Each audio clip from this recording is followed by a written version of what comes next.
we thought that we had until the next June.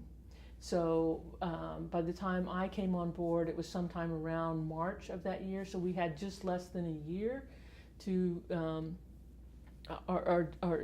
just a little over a year to get everything done that needed to be done. So to engage the public, draft the Constitution and have a constitutional reform or a referendum on the Constitution, and then hold new elections. We knew if we didn't hold new elections for the new government, that what would go forward at that point was elections for tribal council members. And once there were new elections for tribal council members, there was a sense that reform would go away.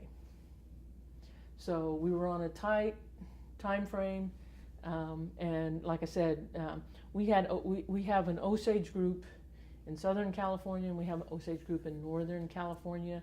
Then there's a group of Osages that live down in Texas. It's often referred to as the Osage diaspora, where people left the reservation, and then they left the reservation in groups. Part of it was due to what I alluded to this morning, which was the Osage murders.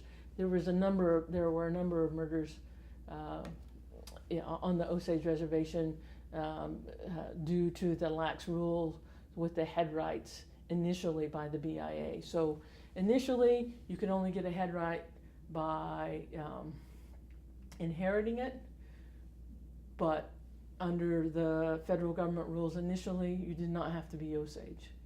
So we had a lot of intermarriage, as you can imagine, and then after the intermarriage, there were a number of murders that started to occur on the reservation, so that the only person left in the family was the non-native person, who then received all of the head rights.